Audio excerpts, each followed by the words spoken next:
Hello everybody and welcome back. My name is Kari and today I am doing my November wrap-up. What do you know? The first one I read is Waistcoats and Weaponry by Gail Carriger, which I gave 4.5 stars because it's amazing. I also then read Manners and Mutiny by Gail Carriger because, again, amazing. I do own these books. They are in the pile to my right, which will be in a video that will have gone up by the time this one goes up. So you will understand that there is a Christmas tree made out of books because lawn. And they are one, two, I don't know, they're multiple rows down, but about armrest length, height, whatever. I love those books. They are a steampunk finishing school, except the finishing school also teaches them how to kill people and how to intelligence, and it's amazing. Read it. And if you don't believe me, go check out Zoe's All Booked or Abby from Autumn of Pelennor because they both love them as well. So, I'm in good company. Then I continued my reread of the Laura Ingalls Wilder series and read On the Banks of Plum Creek. Let's see, where'd the other ones go? Banks of Plum Creek, there we go, By the Shores of Silver Lake. Nope, not that one. The Long Winter and Little Town on the Prairie. I enjoy them more as they continue. I really enjoy watching Laura grow. The Long Winter is probably my favorite because I very distinctly remember them burning hay sticks or hay twists to stay warm because they didn't have coal and they didn't have wood and they couldn't afford it because they're in the Dakotas in winter and there's blizzards every so often and it's really brutal. But I just really enjoyed that one. So all of those I think I gave four stars-ish. Let's see. Oh yes, this one is also somewhere in this mess, I don't know where. But I finished Echo in the Bone. There will be a vlog up sometime around this time. I don't know when I'm going to get around to editing that because I'm a little bit scared at that, but I will get there. And you can watch the pain that is me reading it. I will say Echo in the Bone was significantly better than Breath of Snow and Ashes. Breath of Snow and Ashes felt like whatever the blue one was, the fourth, that is just super slow and definitely complete filler. So I gave it, I think, 3. Then I read The Emperor's Code by Gordon Corman and Storm Warning by Linda Sue Park, which are the next 2 in the 39 Clues series. Enjoyed these as well, gave them 4 stars. They're really fun to watch these kids travel around the world and encounter different cultures and learn who they can trust, who they can't trust, why, and sort of pick apart all these different bits and pieces that they think they know and it turns out they really don't. I have this book. Okay, we're going to continue with the audiobooks though, real fast. Then I read In the Hand of the Goddess and The Woman Who Rides Like a Man by Tamara Pierce. I can't remember if that's the last one. Nope. So I read these. They are books 2 and 3 in the Song of the Lioness series. It starts out in the first book with our main character Alana deciding she doesn't want to go and be trained to be a lady. She wants to be a knight instead. So she and her brother essentially switch places, except that he doesn't dress up as a girl. He goes and learns magic and she learns to be a knight. These continue her story after the events of the first book, which I won't tell you because spoiler, but I really enjoyed watching her grow and watching her figure herself out, and the discussion around marriage particularly I thought was really well done in the third one. Alright, so we've done that one, I have that one, oh yes. I then listened to The Warden and Barchester Towers by Anthony Trollope for the live show I did with Margaret Pernard, whose channel I will link down below. She loved Barchester Towers, I did not. I think I gave it 2 stars because there are parts that I recognize I really like.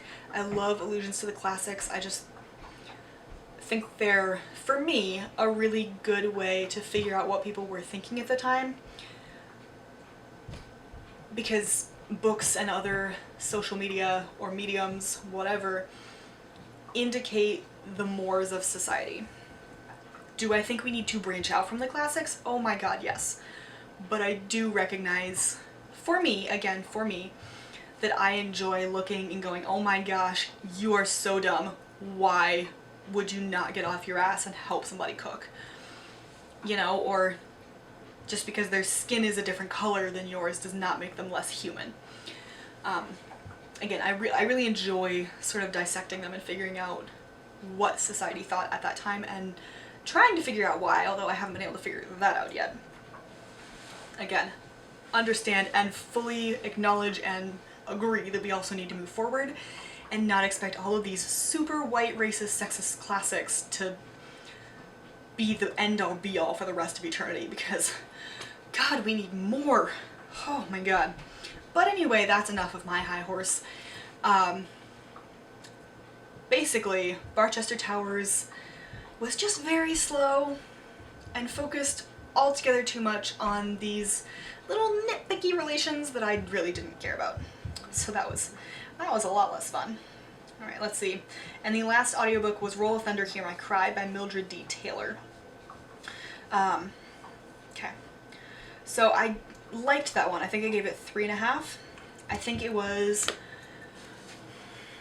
a really good way to introduce kids to the issues of race.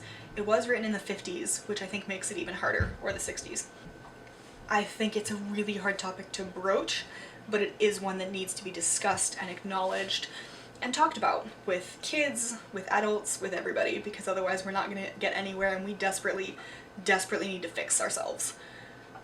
So in that respect, I thought it was really, really good. I also just enjoyed the writing. I enjoyed the characters. I thought they were really well done.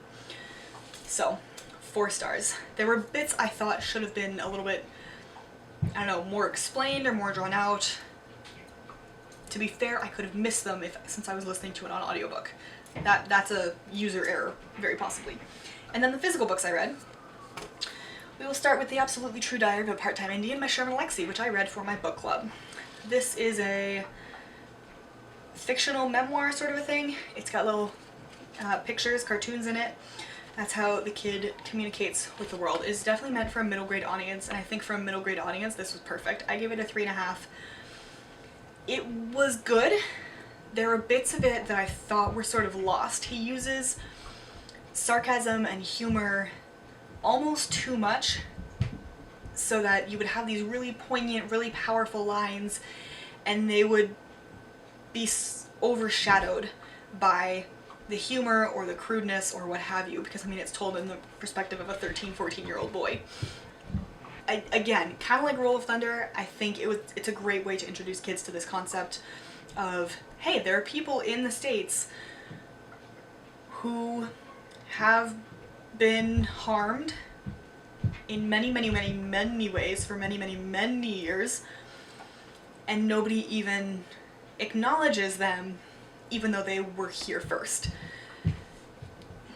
We have many problems in this country. This is an important one to acknowledge as well. We don't, because God forbid we should acknowledge we did something wrong. But before my bitterness gets the better of this video, I read this one, 3.5. I do think there are bits that could have been done better, but it was a good book overall. I also read The Black Griffin by Mercedes Lackey.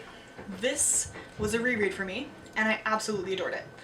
It is a fantasy about griffins who are created by a mage, and they are fighting this war against another mage who is obsessed with power. Obsessed, cannot get enough of it, and he's created these abominations called Makar, which are basically mindless, bloodthirsty griffins. Like I said, abominations.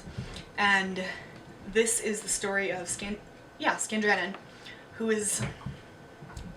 The griffins don't have a king, but if they did, it would be Scandranan, because he's just super powerful, very reckless, very strong, brilliant, and definitely a leader, but doesn't really want to be. He will be, and he can do if needs be. That was a strangely worded sentence of phrases of 2 words, but anyway. But he did not ask to be. I love watching Scandranan. I love watching his interactions with his friends. I think it's fascinating. I love the world that Mercedes Lackey has built. There are all of these different creatures and elements and magic systems and everything, and it is brilliantly done. So I'm very much looking forward to continuing this series. I also read Where the Crawdads Sing by Delia Owens. I will say not my favorite. I gave it 3 stars. It got much better towards the end when they got to the legal proceedings. This is a murder mystery with a romance in it. And there were parts of it I enjoyed. There is a content warning for sexual assault as well as parent abandonment, and an underage relationship. And by underage, I mean like a 14-year-old with a 19-year-old, which just makes me very, very uncomfortable. 1960s or not. It could be the 1660s and I would still be uncomfortable with it because it's hard to take my 21st century hat off for that. So content warnings for those, but I liked that it brought the marsh into it so much. I think that was a really cool way to tell this story. And then the last book is Northland by Porter Fox. This is a nonfiction book about a man who journeys from Maine, over on the east coast of the States, all the way over to Washington on the west coast along the northern border. He does this via canoe, he drives, he flies, he walks, etc. and tells us about the history and the economic repercussions and everything to do with the northern border. I thought it was fascinating. I thoroughly enjoyed watching him learn all of these different things because Fox doesn't shy away from the horrors that settlers and, you know, colonists and invaders, the white people, perpetrated upon namely the indigenous populations of the North. There are a couple mentions of the horrors perpetrated upon the black people or the Asians who came over, but predominantly the indigenous populations because they were the ones who were predominantly here. I like that he didn't shy away from it. He was relatively unbiased, to be honest. I do appreciate that he just sort of laid it out and was, hey, here's the thing. The US government made God knows how many treaties. I'm sure somebody knows, I don't. And then broke 99% of them.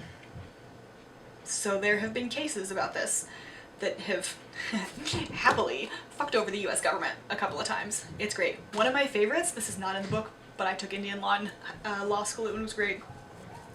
One of my favorites is one where a woman from one of the tribes, forgive me, I don't remember which one, was owed money for her land, or I think it was her land, definitely her land, it's usually their land. She's owed money for it, but hadn't been paid ever. And so she takes it to court and says, hey, you owe me money, government, pay up. It's been like 50 years. And they say, oh, well, we lost the records, they burned. She goes, what? So she's busy fighting this, and the judge, the predominant judge, is this very numbers, accountant heavy type guy. And so when she comes up and says, yeah, I can show you the paperwork that says they owe me and they haven't paid me. So he looks at the paperwork and says, all right, government, give me the paperwork that shows how much you owe her and then pay it. And it goes up and down from, I don't remember if it's the appellate to the Supreme. I think so. Not the US Supreme Court, just one of the circuit courts. We have a somewhat complex legal system. Anyway, it goes up and down between the circuit court for a while. I think like 30 plus times. While this judge just gets more and more infuriated. Why can't you find the damn papers? Right? And the government keeps coming back like, they were burned. We don't know how much we owe her. We can't find them. Sir, please don't. And the judge just gets so infuriated to the point that they actually remove him from this case and put another judge on. Eventually, she died somewhere along the way of the proceedings, so she never even got the money, which is, again, a whole other thing. I find it highly entertaining that the government can't find records and that the judge is so angry because why can't you find the records? Bittersweet and highly entertaining case in that regard. But her family, I believe, does eventually get the money because she's clearly owed it. And I don't remember how they figured out the number, but that was one of my favorites. Tangent done. I do think he did a pretty good job of remaining unbiased and of portraying fairly well maybe not a deep understanding of the indigenous history, but a good breadth of the indigenous history. He talks about tribes in every location, and their history, their culture, their way of life, and then proceeds into how that died because white people. So I did like that quite a lot. I mean, not that cultures are dying, but I liked how he talked about it and didn't shy away from it.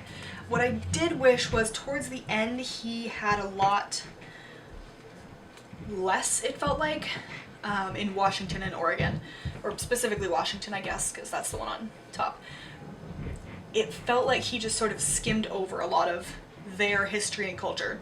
And he'd mentioned it in other parts of the book, but it's not that long, so it wouldn't have been a big deal for him to mention more. That was really my one complaint, but I still give it 4 stars. Those are all of the books I read in November. I hope you enjoyed. If you are interested or have any comments, thoughts, questions on any of the books I've mentioned, let me know down in the comments below. I will see you in my next video. Bye!